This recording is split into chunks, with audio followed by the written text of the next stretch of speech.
Selamat pagi Bu Ros dan teman-teman. Perkenalkan, saya Francisca Maria Nahas dengan NRP 16130210006. Perkenalkan, nama saya Anastasia Erda Jevira BI, NRP 16130180017. Di sini kami akan mempresentasikan tentang bermain anak usia dini. Pada hari ini juga kita akan membahas tentang beberapa poin penting yang akan kita dalami bersama. Yang pertama, kita akan mengenal apa itu bermain. Yang kedua, tujuan bermain dari anak usia dini. Yang ketiga, karakteristik bermain pada anak usia dini. Yang keempat, manfaat bermain. Yang kelima, jenis bermain. Dan yang keenam, tahapan bermain menurut para ahli. Pengertian bermain menurut Piaget adalah suatu kegiatan yang dilakukan berulang-ulang dan menimbulkan kesenangan. Nah, kegiatan yang dilakukan oleh setiap anak, bahkan bermain ini juga anak dapat mengisi sebagian besar dari kehidupannya itu dengan bermain. Karena dengan bermain, terutama anak di bawah usia 6 tahun itu akan merasa bahwa ini adalah hidup mereka melalui bermain. Karena dalam usia itu anak tidak seperti orang dewasa, mereka dapat melaksanakan tanggung jawab yang besar, tetapi dari hal-hal yang kecil, terutama melalui bermain, anak dapat memperoleh suatu hiburan, suatu semangat untuk menjalani hari-hari mereka. Nah, sedangkan seorang ahli Dave Barton memandang kegiatan bermain itu sebagai sarana sosialisasi. Artinya diharapkan bahwa melalui bermain dapat memberi kesepakatan anak bereksplorasi, menemukan dan mengekspresikan perasaan-perasaan yang mereka alami. Sehingga ketika bermain bersama teman-teman mereka juga bisa saling berbagi satu dengan yang lain. Kita masuk pada bagian yang berikut, yaitu tujuan bermain pada anak usia dini. Tujuan utama dari bermain yaitu memelihara perkembangan atau pertumbuhan anak secara optimal dan melakukan pendekatan bermain yang kreatif, interaktif, dan integrasi dengan lingkungan bermain anak. Nah, tujuan bermain ini ada 4. Yang pertama yaitu dengan bermain anak dapat mengembangkan sistem untuk memahami apa yang sedang terjadi untuk mencapai tujuan yang lebih kompleks. Yang kedua, dengan bermain anak memiliki kemampuan dalam menempatkan perspektif orang lain melalui aturan-aturan yang menegosiasikan aturan bermain. Yang ketiga, anak dapat menggunakan replika untuk menggantikan objek nyata, kemudian anak menggunakan objek baru yang berbeda. Dan yang keempat, dalam bermain, anak perlu mengikuti aturan permainan yang telah ditentukan bersama. Yang berikut adalah karakteristik bermain menurut Jeffrey Conche dan Hudson. Yang pertama adalah bermain muncul dalam diri anak. Nah, keinginan bermain harus muncul, harus ada keinginan dari dalam diri anak tanpa ada juga paksaan, sehingga anak itu dapat bermain dengan senang, dengan bahagia, karena sejak awal itu sudah ada keinginan untuk bermain, sudah ada semangat untuk bermain. Jadi kita sebagai orang tua, kita tidak bisa membatasi atau melarang anak kita untuk bermain, tetapi bagaimana kita dapat memantau, kita dapat mendampingi anak kita ketika mereka sedang bermain. Nah, yang kedua adalah bermain harus bebas dari aturan yang mengikat. Nah, terutama pada usia-usia usia-usia anak 0 sampai 6 tahun itu perlu pengawasan dari orang tua. Artinya mereka itu bermain itu tidak ada aturan yang mengikat bahwa kamu itu harus seperti ini, tetapi bagaimana orang tua bisa mendampingi mereka, dan juga orang tua tahu bahwa waktu di mana anak itu harus berhenti bermain, sehingga orang tua juga bisa mengingatkan kepada anak.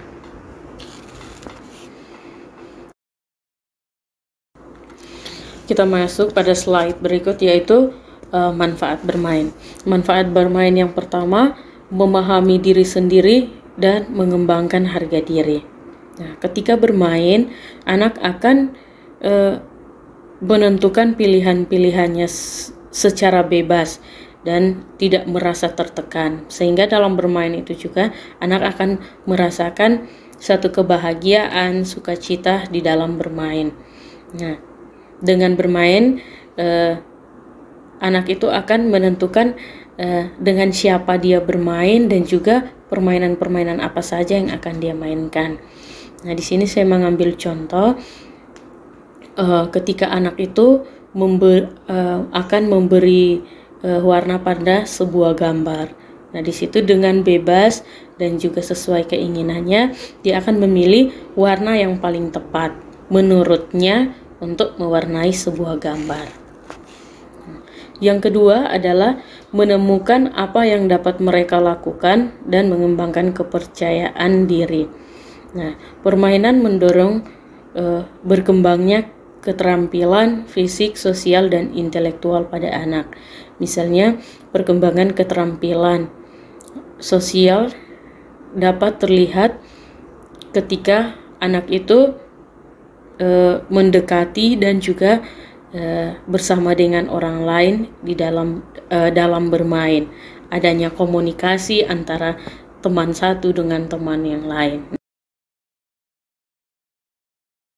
Selanjutnya saya akan menjelaskan tentang jenis bermain. Jenis bermain ini dibagi menjadi dua bagian, yaitu jenis kegiatan bermain aktif dan juga jenis kegiatan bermain pasif. Nah, jenis kegiatan aktif adalah suatu kegiatan yang memberikan kesenangan dan kepuasan pada anak melalui aktivitas yang mereka lakukan sendiri. Nah, kegiatan bermain aktif ini seperti yang pertama itu bermain bebas dan spontan. Nah, kegiatan ini biasanya dijumpai pada anak berusia 3 bulan sampai sekitar 2 tahun. Contohnya bayi itu akan asik mengamati benda yang misalnya digantungkan di tempat tidurnya. Maka dia akan mencoba untuk meraih benda itu dengan kedua tangannya. Pada bermain bebas dan spontan ini tidak ada aturan permainan yang harus dipatuhi oleh anak. Umumnya anak akan melakukan kegiatan bermain bebas spontan ini dengan menemukan adanya sesuatu yang baru dan berbeda dari apa yang biasa mereka lihat. Atau contoh lain, selanjutnya saya akan menjelaskan mengenai tahapan bermain menurut Milder-Barton. Pada tahapan menurut Milder-Barton ini terdapat 6 tahapan, yaitu yang pertama ada uncomplete, solitary, unlocker, parallel play, associative play, dan cooperative play. Pada penjelasan uncomplete play ini pada tahapan ini anak terlihat tidak bermain seperti pada umumnya bermain. Dipahami sebagai kegiatan bermain. Anak hanya mengamati kejadian di sekitarnya yang menarik perhatiannya. Apabila tidak ada hal yang menarik, maka anak akan menyibukkan diri sendiri. Ia mungkin hanya berdiri di suatu sudut, melihat sekeliling ruangan, atau melakukan beberapa gerakan tanpa tujuan tertentu. Tahapan bermain ini biasanya dilakukan oleh bayi. Pada tahapan ini, contohnya itu seperti bayi hanya bisa melakukan kegiatan melihat pada saat temannya melakukan kegiatan bermain. Yang selanjutnya ada solitary play. Solitary play itu pada tahapan ini anak bermain sendiri dan tidak berhubungan dengan permainan teman-temannya. Anak asik sendiri dan menikmati aktivitasnya. Anak tidak memperhatikan hal yang lain pada saat teman-temannya lain melakukan kegiatan permainan. Bermain tidak selalu dilakukan seperti aktivitas bermain yang dipahami oleh orang dewasa. Ketika ia merasa antusias dan tertarik akan sesuatu, saat itulah anak disebut bermain. Walaupun mungkin anak hanya sekedar menggoyangkan badan, menggerakkan jarinya, atau mungkin bermain mobil-mobilan seperti itu, pada tahapan ini anak belum menunjukkan antusiasnya kepada lingkungan besar untuk bermain. Pada tahapan ini itu dilakukan pada anak usia bayi hingga anak berusia 2 tahun. Yang selanjutnya ada tahapan onlooker play. Pada tahapan ini, anak melihat atau memperhatikan anak lainnya yang sedang bermain. Anak-anak mulai memperhatikan lingkungannya. Nah, pada tahapan ini, anak mulai mengembangkan kemampuannya untuk memahami bahwa dirinya adalah bagian dari lingkungan. Walaupun anak sudah mulai tertarik dengan aktivitas lain yang diamati, anak belum memutuskan untuk bergabung bersama teman-teman lainnya pada saat teman-teman lainnya melakukan kegiatan bermain bersama-sama. Dalam tahapan ini, anak biasanya cenderung mempertimbangkan apakah ia bergabung atau tidak. Jadi anak itu masih labil untuk mengikuti kegiatan permainan yang dia lihat. Di situ ada segerombolan anak yang sedang bermain seperti itu. Pada tahapan yang selanjutnya ada tahapan parallel play. Pada tahapan ini, anak bermain terpisah dengan teman-temannya, namun menggunakan jenis mainan yang sama ataupun melakukan perilaku yang sama dengan temannya. Pada tahapan ini, anak itu sudah dalam suatu kelompok, walaupun memang tidak ada interaksi antara sekelompok anak itu. Biasanya mereka mulai tertarik satu sama lain, namun belum merasa nyaman untuk bermain bersama sehingga belum ada satu tujuan untuk yang ingin dicapai bersama. Tahapan ini biasanya dilakukan oleh anak-anak pada masa awal sekolah. Jadi permainan yang dilakukan ini jenis permainan yang sama, tetapi pada interaksi anak tersebut tidak ada interaksi sama sekali. Jadi hanya memainkan kegiatan yang sama. Contohnya pada saat anak melakukan main mobil-mobilan, teman-teman yang lainnya itu juga melakukan kegiatan mobil-mobilan, tetapi dia tidak melakukan interaksi. Jadi anak hanya bermain sendiri, seperti itu. Pada tahapan yang kelima ini ada associative play. Pada tahapan ini anak terlibat dalam interaksi sosial dengan sedikit atau bahkan tanpa peraturan. Anak sudah mulai melakukan interaksi yang intens dan bahkan sudah bekerja sama. Kesamaan tujuan yang ingin dicapai pada anak ini biasanya belum ada peraturan. Contohnya, anak melakukan permainan kejar-kejaran atau mungkin bermain sepak bola. Namun seringkali tidak tampak jelas siapa yang mengejar siapa. Pada saat bermain bola itu tidak ada peraturan bahwa garis-garis pada lapangan sepak bola itu ada peraturannya, seperti itu. Tahapan bermain ini biasanya dilakukan oleh sebagian besar masa anak-anak prasekolah. Jadi pada tahapan ini anak itu sudah melakukan kegiatan bersama, sudah melakukan interaksi bersama, dan interaksi yang dilakukan itu secara intens. Tetapi pada tahapan ini anak tidak mengetahui tentang adanya peraturan-peraturan dalam permainan, seperti itu. Pada tahapan yang keenam itu ada cooperative play. Pada tahapan ini, anak memiliki interaksi sosial yang teratur, kerjasama atau pembagian tugas dalam peran sudah mulai diterapkan untuk mencapai suatu tujuan tertentu. Contohnya, contohnya anak bermain peran di sekolah-sekolahan. Nah, ini membangun rumah-rumahan, seperti itu juga bisa.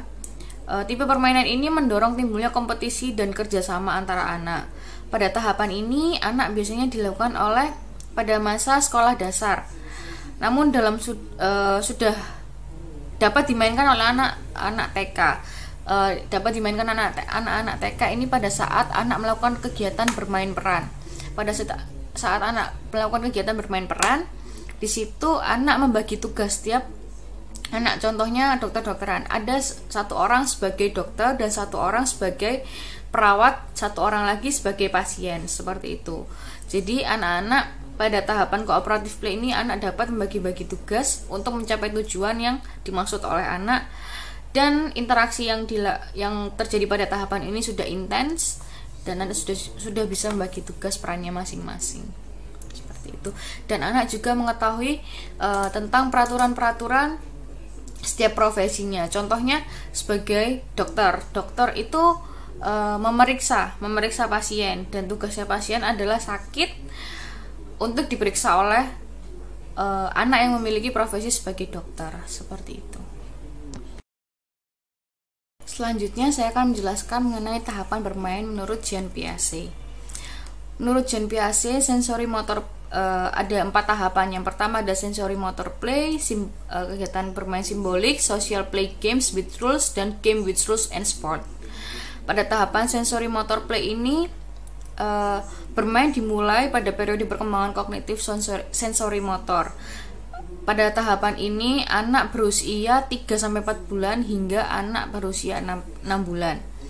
Gerakan atau kegiatan anak belum dapat dikategorikan sebagai kegiatan bermain, karena kegiatan bermain pada kegiatan bayi ini hanya merupakan pengulangan dari hal-hal yang dilakukan sebelumnya.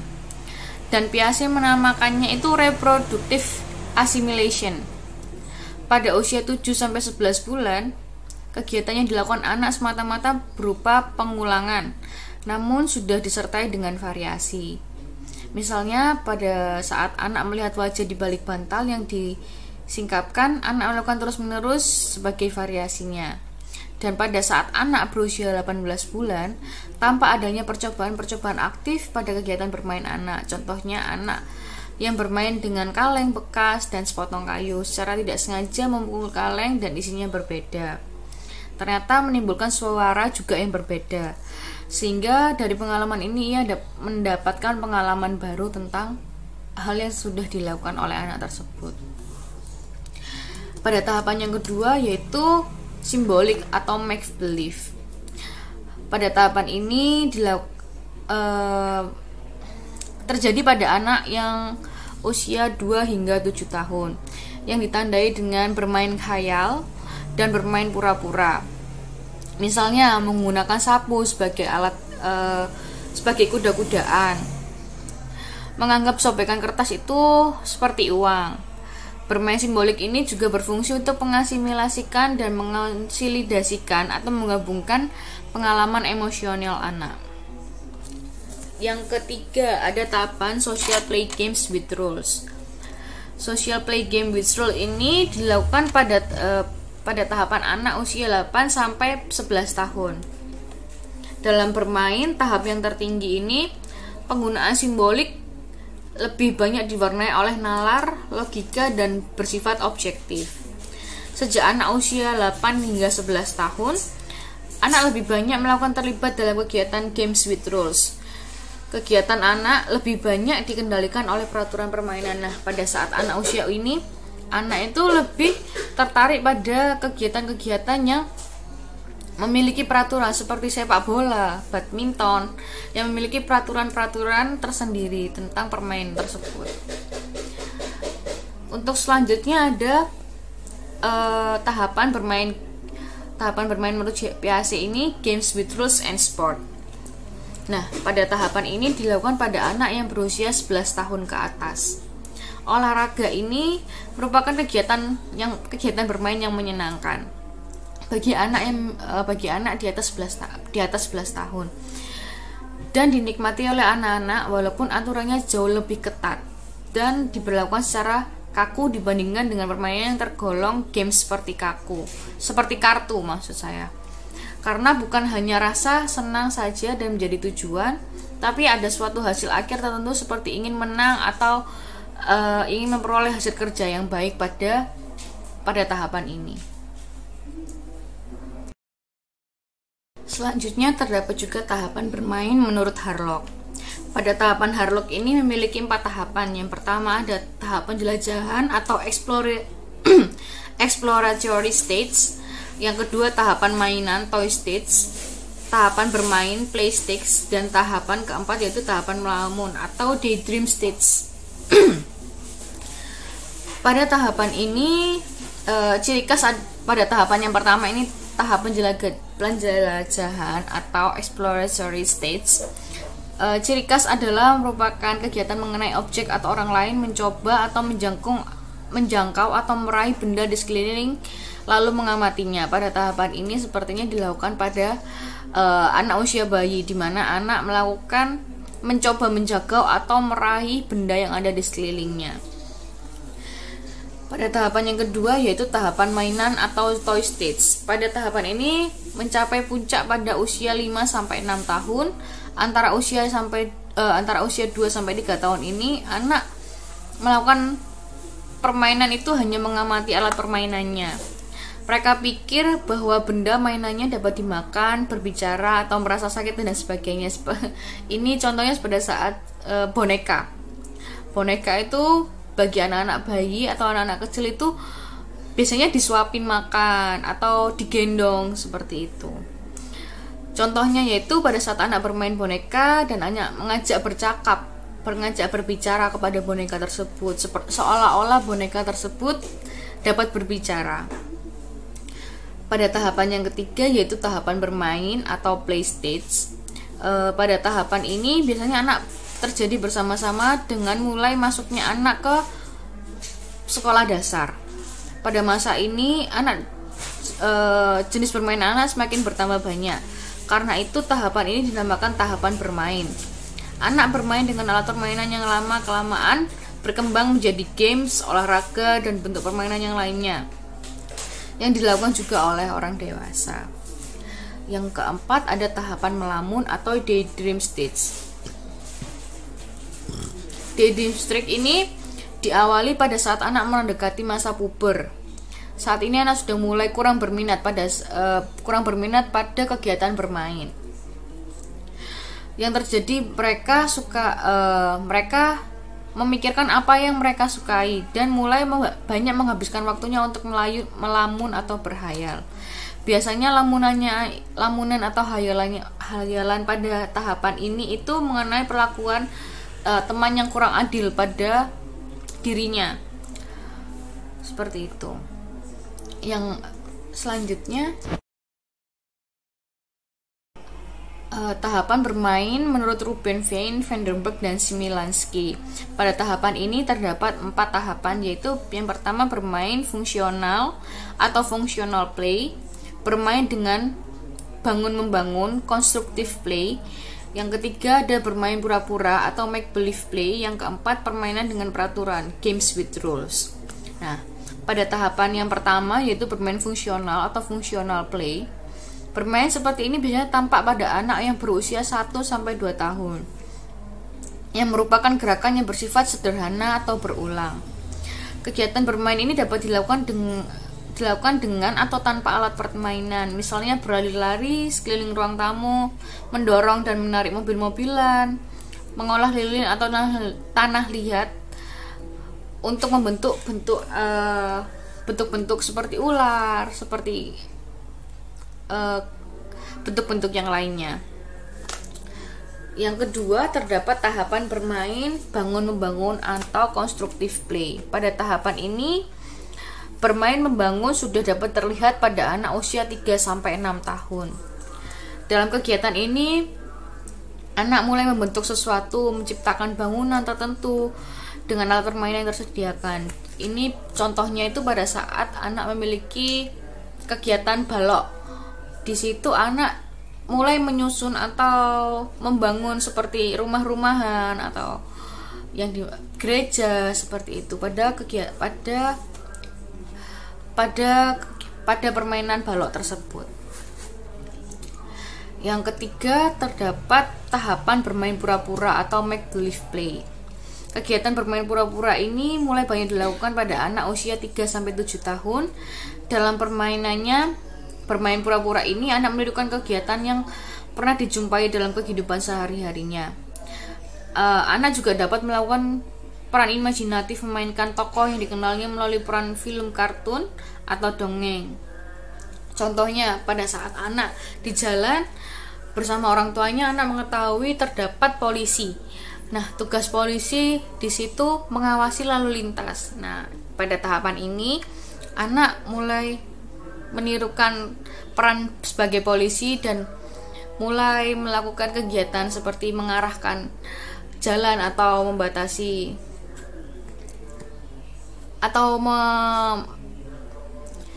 melakukan kegiatan seolah-olah seperti polisi yang mengatur kondisi jalan seperti itu. Atau bahkan tugas anak itu menilang. Jadi ada seorang yang menggunakan motor tetapi tidak mematuhi peraturan. Nah, di situ tugas anak sebagai menyadarkan kepada orang tersebut bahwa dia sudah melanggar peraturan lalu lintas seperti itu. Yang keempat, terdapat kegiatan permainan dengan peraturan atau games with rules. Pada tahapan ini kegiatan anak itu dengan usia 6-11 tahun. Kegiatan bermain ini sudah memahami dan bersedia mematuhi aturan permainan. Aturan permainan pada awalnya diikuti anak berdasarkan yang diajarkan oleh orang lain. Lama-kelamaan anak memahami bahwa aturan itu dapat dan boleh diubah sesuai kesepakatan bersama, asalkan tidak terlalu menyimpang jauh dari aturan yang sebelumnya. Contohnya pada saat anak bermain kasti, gala asin atau gobak sodor, atau bahkan ular tangga, monopoli. Nah, itu contohnya yang saya ambil di kegiatan bermain monopoli atau ular tangga. Pada kegiatan ular tangga itu yang dicontohkan oleh orang lain itu pada saat ada gambar mulut dan gambar ekornya ular itu, anak akan mengikuti turunnya ular tersebut. Tetapi pada tahapan ini anak memahami bahwa yang bisa mati atau turun ke tingkatan yang bawah atau nomor yang bawah itu jika terkena mulut atau ekornya saja. Jadi tidak dua-duanya, hanya ekornya saja atau bahkan mungkin mulutnya saja seperti itu.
saja.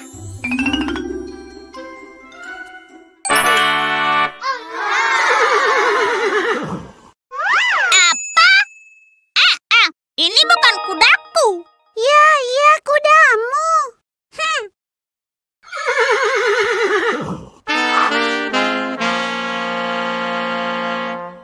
Oke, Roma. Sekarang sembunyi.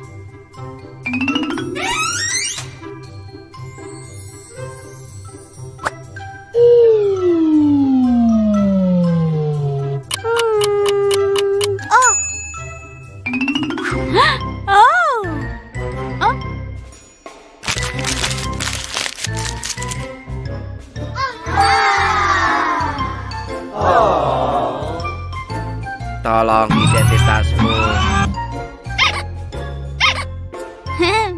Rabat.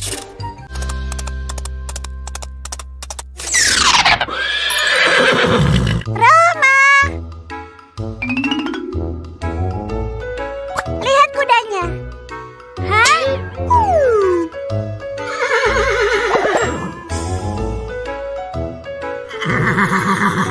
Kudaku.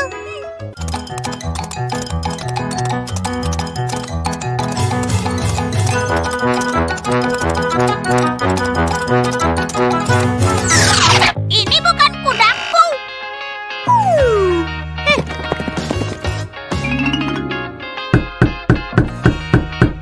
Di mana kudaku? Tunggu sebentar.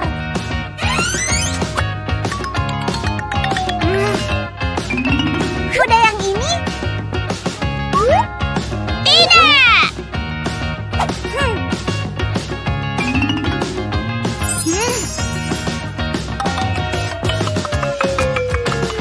Mungkin yang ini?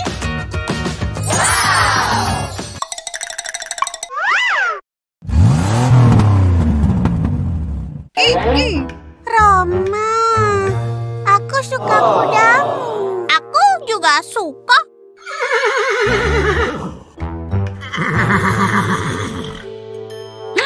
Kudaku.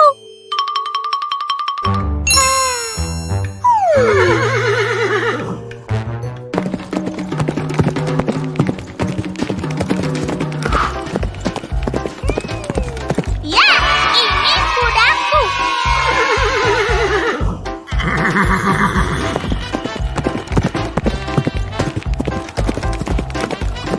Diana, ayo ikut bersamaku.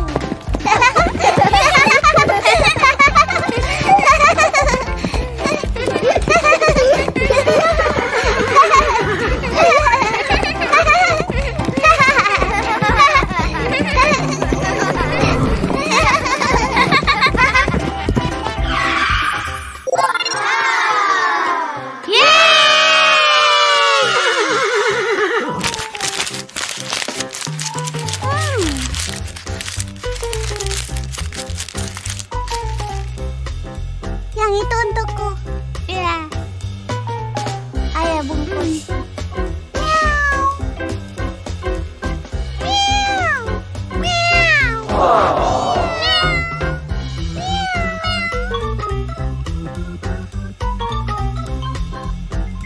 Sampai jumpa. Miau, miau, miau, miau, miau.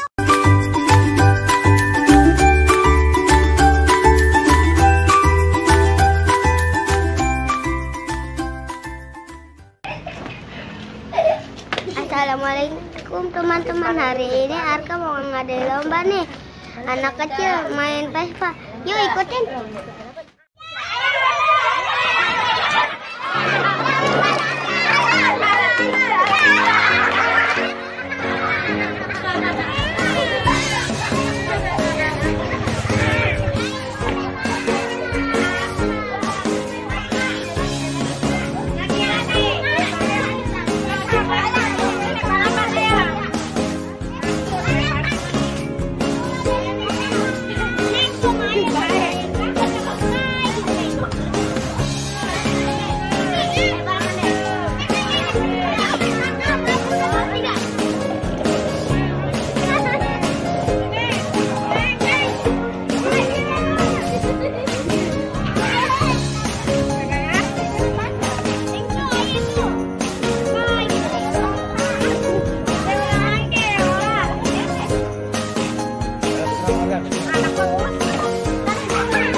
Ayo Pia. Pia.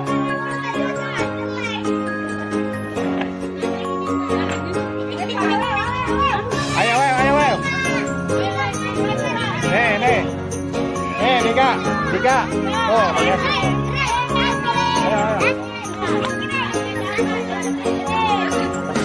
Ayo.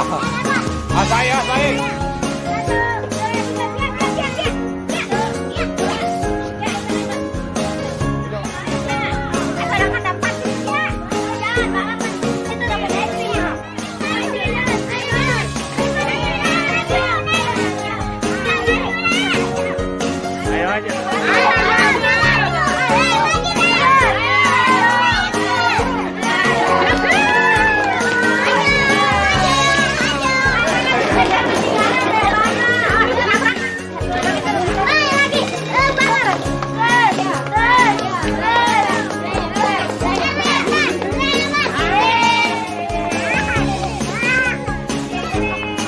Ayo balik lagi.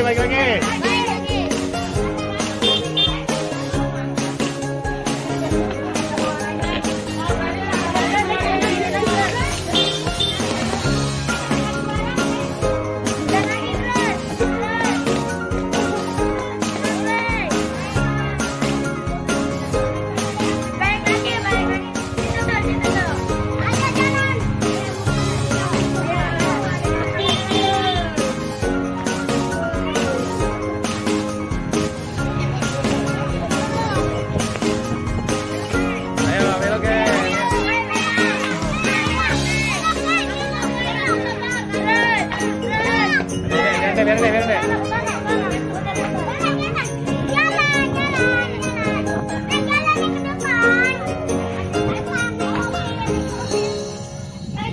Awas ada motor, awas.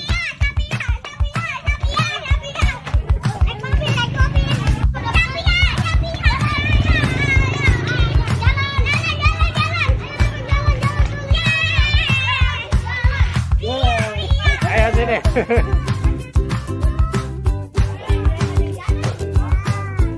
Ayo sini, ayo. Sini, jalan sini. Sini.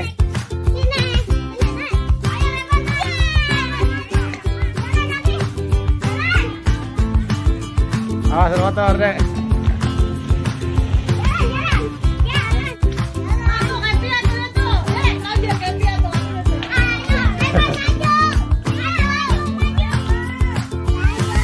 Ayo.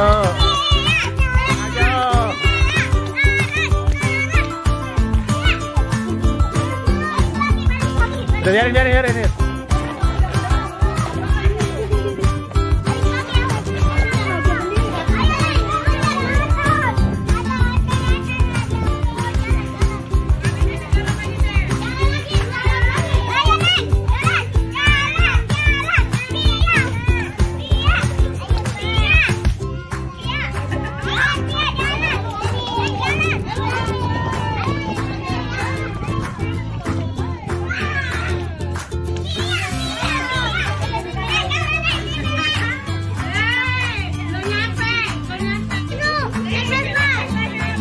Vespa-nya naikin.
Wew, wew, wew, dadah wew.